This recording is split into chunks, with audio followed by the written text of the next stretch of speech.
Subscribe if you're done being a loser. Let's go. If you buy stuff to be accepted by the world, you are not in the kingdom. Because remember, we are in the world, but not of the world. So tonight, in Jesus' name, may you be delivered from fashion. That stuff will make you poor.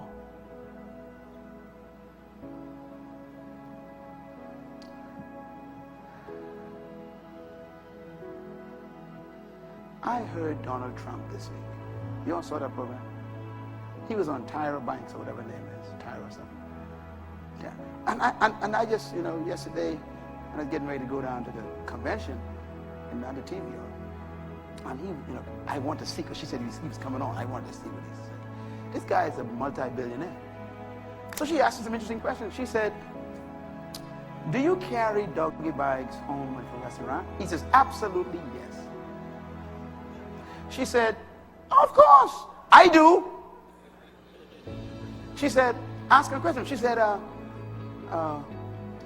do you pay for lunch every time, like if someone take you out, do you volunteer to pay for it? He says, no. He said, people just like to believe that that's automatic.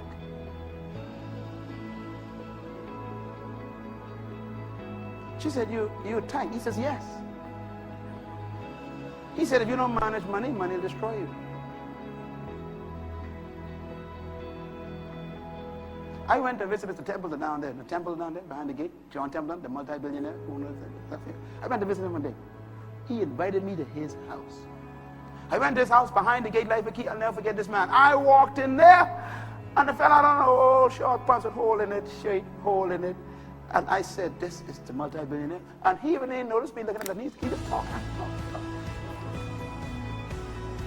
And I said to him, here I am in my nice suit. I come to impress him. He had on tennis shoes with hole in it. What? They are comfortable with his feet. He liked them. He didn't dress up for me. From that day forward, I was delivered. I said, that's it. Poor people dress up. Rich people, they wear normal clothes that fit.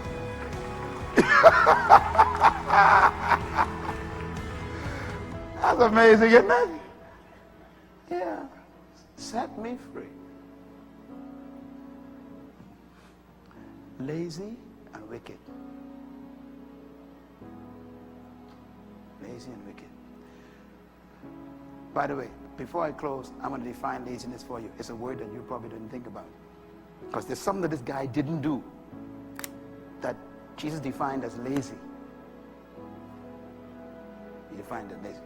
He says, I have not sown, you know that? He said, then why didn't you put my money in the bank and at least got some interest? In other words, even if you wasn't going to get the money to work for me, at least let the bank work the money for me. I want my money to work.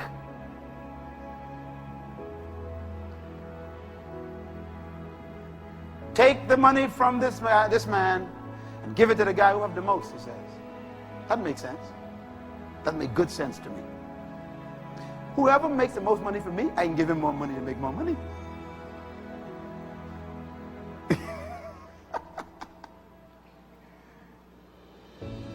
If I could trust you with more, I give you more. And you prove I can trust you with more, then I give you even more. So God gives you $100 and you eat the tithe. God says, boy, I can't trust that one next week.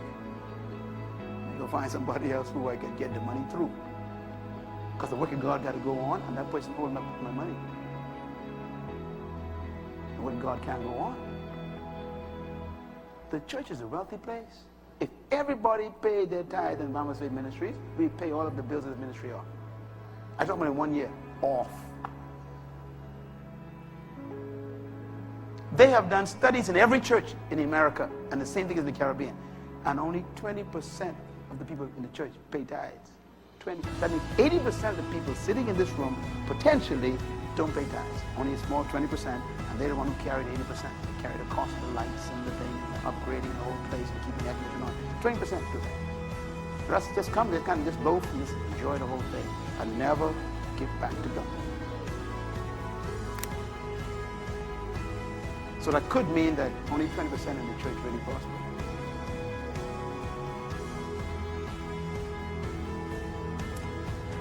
Can he trust you with management?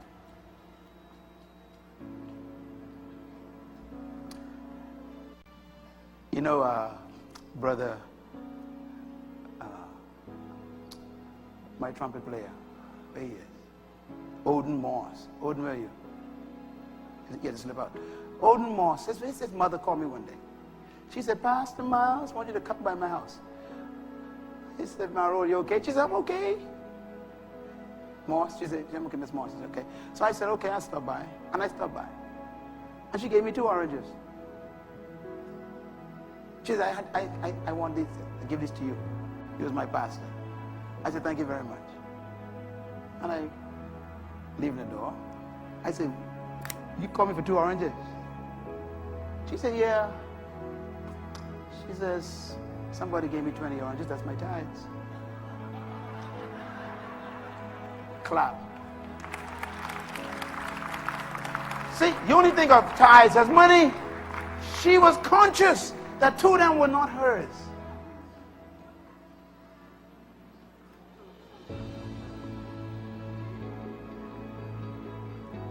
She never want.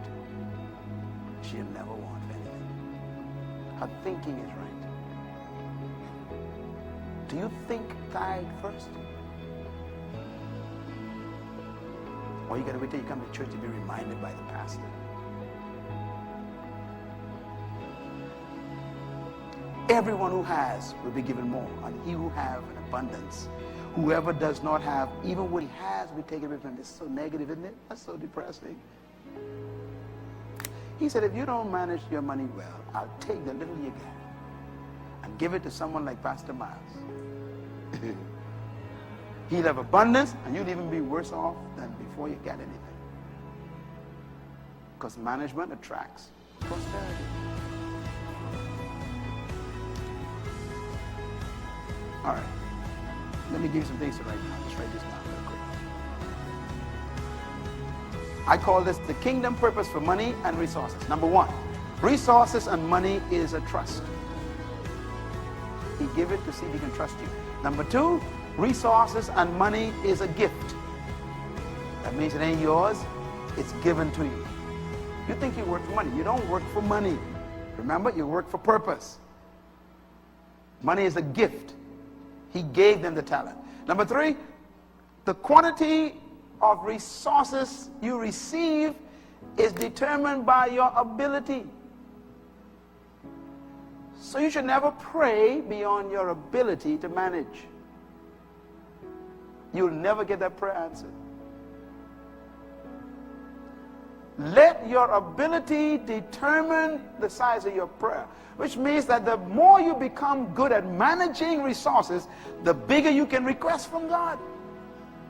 That's why every session in this particular series you must come to. I laid it out because I want you to come out of the hole, and you got to learn how to budget, how to invest, how to manage. What? If you learn the skills, you start attracting more. I put it to you. Number 4, resources determine your own creativity. Now, this is very important. Demand, rather, your own creativity. This is the key here about laziness, okay? Remember this. I got to work in my hands again. This is my gift. It's my money, my talent, whatever it is, my material things. Okay. I give this to my servant, my son. I said, I'll be back in 2 years, and I want you to improve that. And I leave. Watch this. Stand here, please. Okay. That's all I said to him. Oh, that's deep. And I left. Which means I must know that he has the capability, the creativity, the dream, the skill to do what I left him to do. And I'm gone. Let me tell you something. Let me put it another way. Oh, please. In the kingdom of God, poverty is a lack of creativity.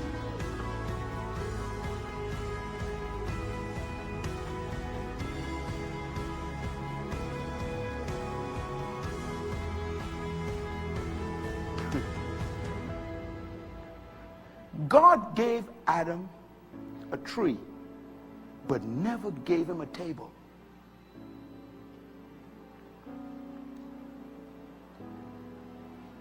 Now God says, you want to sit down? Find a way to get a chair out of that tree. I ain't going to get it for you. God has never made a table in history. God has never made a car. And that's why Mr. Ford is a multi-billionaire and you broke.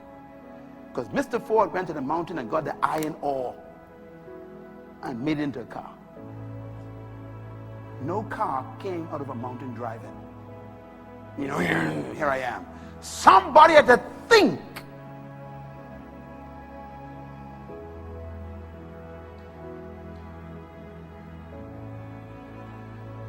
In November, a lady came to our conference. Some of you all saw her. She gave me a check for $10,000. Remember the lady?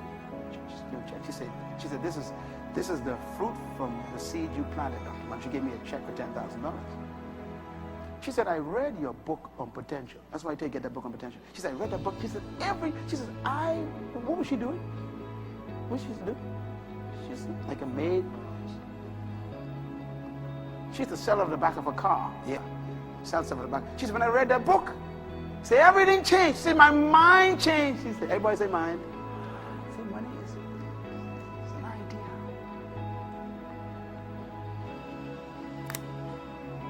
She built a business from a book and hired over 200 people and came back to the Bahamas, never knew, and gave me $10,000. Said, this is just a tithe.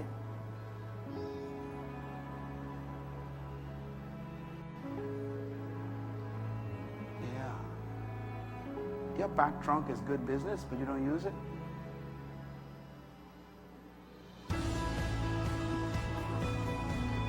The guy with the 5, he didn't tell the guy how to make it 10.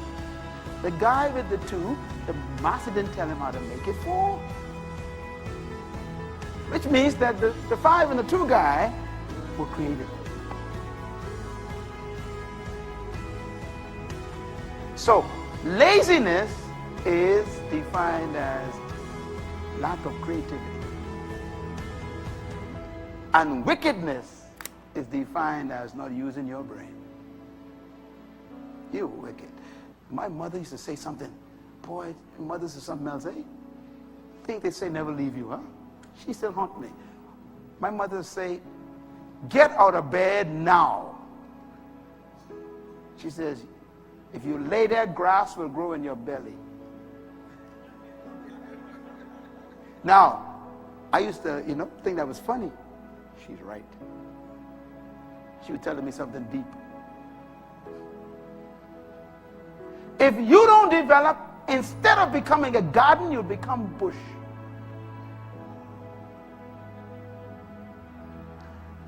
She was telling me, control the growth of your life. Don't let things just happen in life.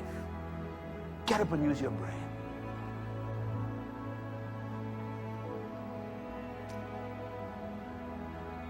Resources demand your own creativity. That's the word own there. Own means he didn't tell him anything. He left. You need to take money and just sit down and say, okay, God, give me some revelation. Let me use the brain, the insight, the wisdom, the talent you gave me to multiply this. Do you know what we think money is for? Spending. Money is for creativity.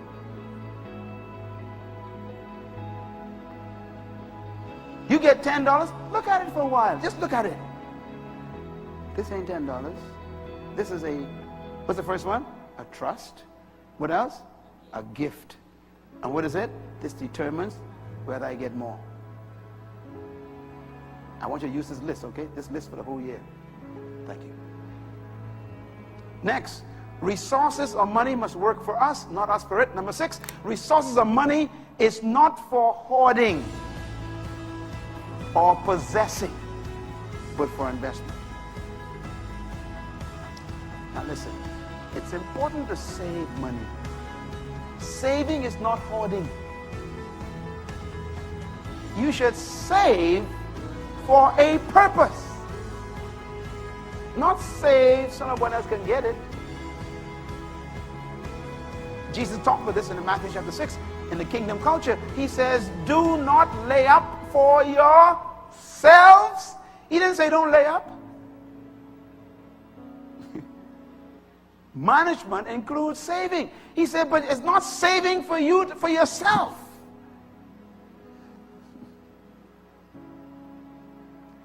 So we have an account in our family, and that account, we put money in an account, we save in an account, and that account is for giving.